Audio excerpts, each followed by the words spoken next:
मान्छेको सोचाइ हो कि मान्छेको सोचले जसले जुन सोच जहाँसम्म सोच्न भ्याउँछ उसले त्यही नै गर्ने हो होइन। हामीले देश बनाउने, राष्ट्र बनाउने, नीति बनाउने, जनतालाई कसरी चाहिँ सुख दिने भन्ने सोचमा हामी अगाडि बढिरहेका छौँ।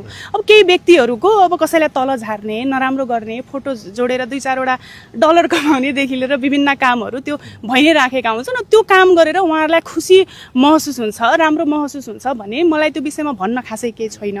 तर आज म जनताको प्रतिनिधित्व गरेर एउटा महिला र त्यही माथि एउटा युवा हुँदै गर्दा मैले चाहिँ यो विषयलाई अलिकति सिरियसनेसले लिनुपर्छ।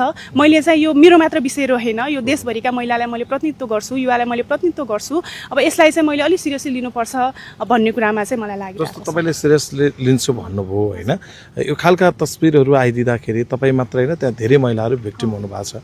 महिला सांसद मध्ये कि महिला सांसद चाहिँ सुन्दरी हुनै नहुने, अलिकति सौन्दर्यताले राम्ररी बन्नै नहुने हो भन्ने खालका मेसेजहरू आयो कि, किनकि तपाईँहरूकै तस्बिरहरू यो विपक्षी दलका कार्यकर्ताहरूले यसरी भाइरल गराए कि या के हो यो खास, कसरी चाहिँ यस्तो हुन पुग्यो? अब यो यस्तो रहेछ कि हजुर, मैले अब पहिला पनि भने सौन्दर्यतालाई तपाईँले कसरी बयान गर्नुहुन्छ भन्ने कुरा हो, तपाईँको हेराइमा निर्भर गर्छ। अब मैले आफूलाई म एकदमै सौन्दर्य छु है भन्दै कहीँ हिँड्यान छैन, मेरो सोचाइमा त्यहाँ भएको पनि छैन। मैले बारम्बार प्रश्न गर्ने कुरा जस्तो अब तपाईँहरू त अब हामीभित्रकै साथीभाइ हुनुभयो, मिडियाकर्मीहरू यहीँ आइराख्नु भएको छ, हामीलाई साथ सहयोग पनि गरिराख्नु भएको छ।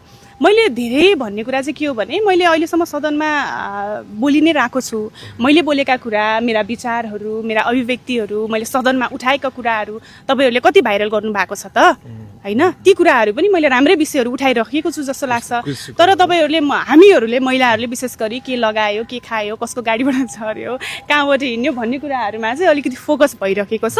यो मैले अघि सुरुमा पनि भने एउटा प्रवृत्ति हो, सोच हो, यो भर्खरै परिवर्तन हुँदैन। तर यो कुरालाई चाहिँ हामीले नर्मलाइज गराउँछौँ। अब एउटा साथीभाइ हुन पायो, दिदीभाइ हुन पायो होइन, दिदी बहिनी हुन पायो, सँगै चियाई खाएको भरमा अथवा बेन्चमा सँगै बसेकै भरमा अथवा कानाखुसी गरेकै भरमा चाहिँ फोटो जोडेर यस्ता खालका अनैतिक क्रियाकलापहरूको विरुद्ध चाहिँ हामी राम्रैसँग अगाडि बढ्छौँ। जस्तो योभन्दा अगाडि तपाईँ र हाम्रो यादवजी, पुरुषोत्तम यादवजीको तस्बिरमा पनि त्यसै गरी ट्रोल बनाइयो। तपाईँहरू सँगै बस्दाखेरि सदनको घटना थियो।